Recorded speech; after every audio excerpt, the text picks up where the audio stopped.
What is up, everybody? Purple and Gold podcast for Wednesday, March 18th. LSU defeats Grambling last night at Alex Box Stadium 7-1, and they get a day off today to prepare for a Thursday, Friday, and Saturday visit from number 8, Oklahoma.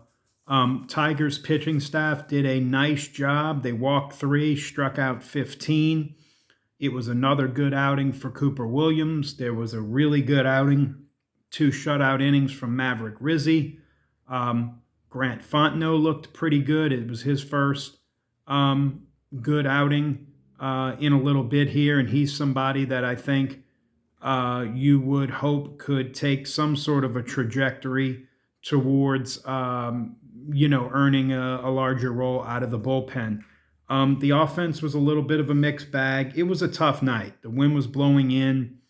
It was cold, and Grambling threw a lot of different pitchers, and they threw a lot of junk pitchers at you. I thought LSU hit into some tough luck in spots. So let's go over the game just a little bit. It was a little bit of a slow starting game. LSU was up 1-0. Grambling tied the game. Reagan Ricken pitched a nice first inning, got into some trouble in the second inning. 2 people on base. Grant Fontenot had to get him out of the jam, and he did. That was the first pitching change. LSU would wind up using 8 pitchers on the night. It was 1-1, and Eddie Yaman came in the pinch hit for Seth Dardar in the 9-hole, and he hit what would have been a grand slam just about any other night. It was caught literally up against the wall by the Grambling left fielder for a sacrifice fly. LSU was only up 3-1 into the 8th inning. Gavin Guidry had to come in with a man on and get 2 outs to get LSU out of the 8th inning. The Tigers tacked on 4 in the bottom of the 8th, including a big bases loaded hit by Chris Stanfield to ultimately give them some separation and get the win. I thought LSU hit into some tough luck. Stephen Milam hit a ball that was just inches foul. Then he wound up lining out. Jack Ruckert came up, I think, in the 5th inning with runners on first and second. He hit a hard smash, 1 hopper to first. It was a nice play by the Grambling first baseman. Grambling, who we talked about, fields so poorly, made no errors. It just kind of a tough night, but LSU did what they needed to do to get the win and move on. I was encouraged by Omar Cerna. He had the 2 extra base hits. He had a double and a homer. He continues to take good at bats. I think him and Cade Aaron-Beatty are your catcher DH combo now. I was encouraged by Zach York. Zach York was 1 for 1, and he walked 3 times. He was down in the 7 spot. I think he gets pitched differently when he's down further in the order, and I think he's getting back to some of what he did at the beginning of the season, taking good at bats and working counts and not trying to do too much. Stanfield batted at the top again. It was Stanfield, Brown, Curiel, Milam. I'd be very surprised if that changes. I think you'll continue to see Aaron-Beatty and Cerna and York right there in the middle. And then I think they like, Pearson / Caraway, Dardar / whoever plays second at the bottom. But I do think now you will start to see this shorten up a little bit, because I think Aaron-Beatty and Cerna will take over the lion's share of the catcher and the DH. And so I think now it's just really some combination of second and third base. I don't think you'll see Jack Ruckert start games in the SEC. I think they'll continue to start either Dardar or Simpson at second. Ruckert will continue to come in for defense. And then I think it's Pearson versus Caraway at third. I think guys like Mason Braun are a little further down in the pecking order now. And I think guys like Daniel Harden and Tanner Reeves are all but out of SEC playing time. So let's talk about the bullpen. It was a good night for LSU to get some of these guys back on track, including Cooper Williams, who threw another scoreless inning, including Maverick Rizzi's 2 scoreless innings, and again, Grant Fontenot. I'm encouraged. This is going to be obviously a very important weekend. You start 1-2, you played a road series. If you win 2 out of 3 against Oklahoma, you're right back, where you need to be. But LSU's still not playing well enough in all 3 phases in the same game to feel good about that. So it's something that we need to see LSU put this together on a weekend, so we can feel a little bit better about the trajectory of this team. But I do think everything is still in front of this LSU team, and this weekend will go a long way towards deciding how we feel about it moving forward. We'll talk tomorrow about the importance of tomorrow night's game. Kason Evans versus Cam Johnson, litany of storylines there. I did want to talk about Will Wade today. NC State did lose last night. Texas hit a shot with 1 second left to eliminate NC State from the first 4 in Dayton, Ohio. So let's talk about, Will Wade's availability and whether or not LSU will make this move. So here's what we know about LSU's men's basketball program right now. It's one of only 2 sports that turns a profit. It turns a profit because of television contracts. So even though LSU finished last in the SEC, had very poor attendance, no real interest in the program for the better part of the last 2 months of the season, they still turned a profit of roughly $2 million. The estimates are if LSU played in the NCAA tournament, played in big games in February and March, sold out some games, had some big crowds, that they could turn as much as $6 to $8 million in profit. So you're talking about $4 to $6 million being left on the table, but you're also talking about, to the public at large, the second biggest college sport. In certain circles at LSU, women's basketball means a lot, baseball means a lot, gymnastics means a lot. To the average just college sports fan, it's football and then it's men's college basketball. And LSU's been dreadful at one of those 2 things for now going on more than half of a decade. And they were, messy enough in football and poor enough in football that they had to change a coach and pay a guy $54 million to go away. So the question is this. It would be $10.8 million to buy out Matt McMahon and his staff. If Will Wade leaves NC State before April the 1st, he has a $5 million buyout.